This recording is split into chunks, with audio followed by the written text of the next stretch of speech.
kuwa mtu wa kuweza kusubiri. Sasa tunaenda kwenye chemsha bonge ya siku ya leo.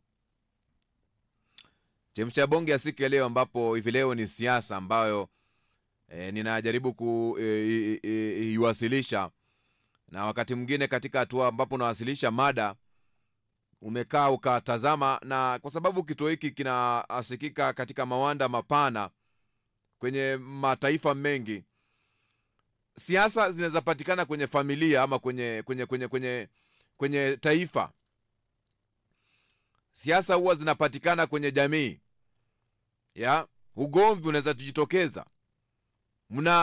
Huwa mna handle vipi ugomvi wakati ambapo umetokea? Huwa mna handle vipi kutokuelewana wakati ambapo kunatokea? Nchini Tanzania,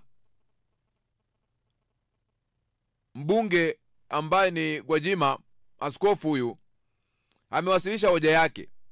Na hoja yake namna hiyo, ni mbunge wa CCM, amechaguliwa kwa CCM.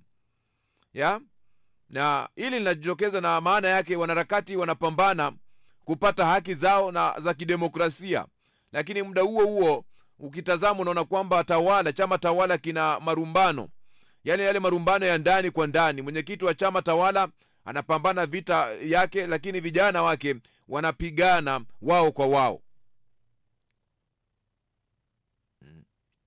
Tazama vizuri picha ambayo nakuwasilishia. Vurugu hadi wao usaizi wanapigana wao kwa wao. Unapata pale ndani kwamba si umeona yule bibi anampa makonde mchizi labda wa ACT, hao wakivaa kijani hata barabarani hawaogopi, wanavuka tu bila kutazama kulia wala kushoto. Tazama katika hatua hiyo. Leo hii Chadema wanapiga mawe. Unaangalia pale unapata kwamba Chadema wamenyanyua mawe kuweza kurusha mawe.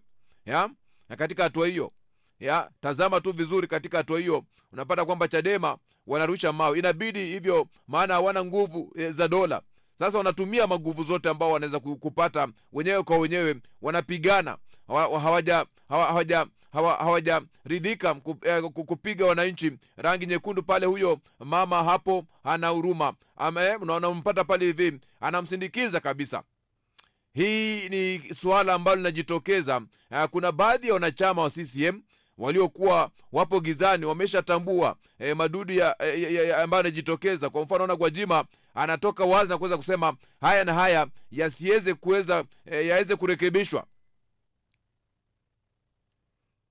Lakini kuna wananchi anayekuja kuwapiga akiwa kabeba mti. Pia kuna viongozi wa CCM wanaona chanzo cha yote haya ni vyama vya upinzani. Vyama vya upinzani ndio vinachochea. Vyama vya upinzani ndio vinavyochochea, na maana wanakemea wanaharakati kutoka kwenye mataifa mengine, kwa sababu wanachukulia kwamba vyama vya upinzani ndio vinachochea.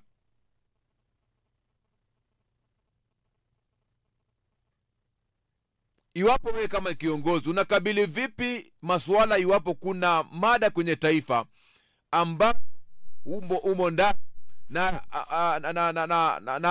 hali hiyo haiendani na vile unavyohitaji? Wapinzani watakuwepo, ndio maana upinzani uwepo, ili kuweza kuweka government on check. Sio vita vya ugomvi, ni vita vya kidemokrasia. Hivyo havitakani vikawe vita vya ugomvi, kwa sababu unakuwa ni ugomvi.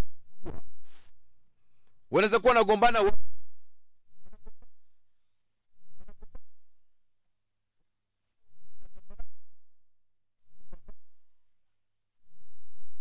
upinzani.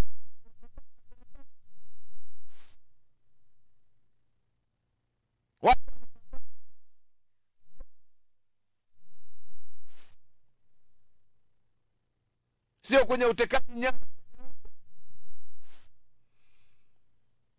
Babu yangu aliwahi kuniambia, mjukuu wangu, ogopa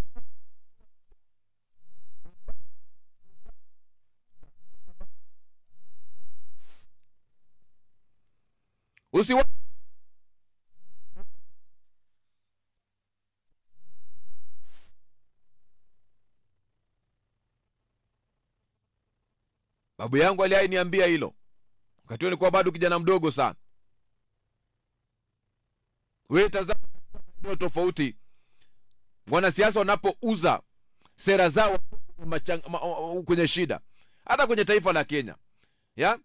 Juzi nilikuwa nazungumza kwenye kipindi nikasema kwamba tunataka tuone sera. Usipende kununua bidhaa ukiwa kwenye shida.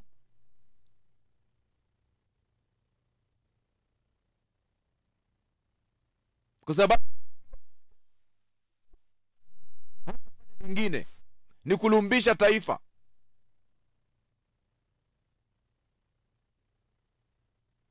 Nchini Kenya kuna aliyekuwa naibu rais aliyefurushwa.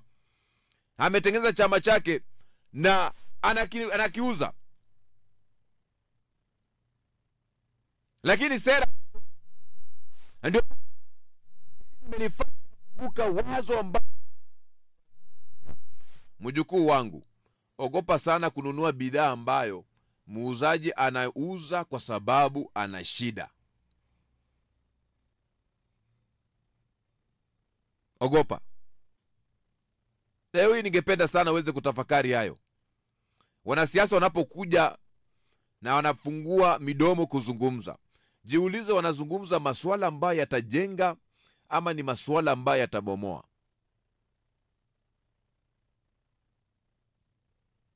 Jiulize. Maana wanapokuja kwenye majukwaa sio washabikie tu wanapokuja na sarakasi ya matamshi. Wasikilize kwa makini na waweze kuwabambua unavyobambua kitunguu. Na hiyo ndio chemsha bonge ya siku ya leo.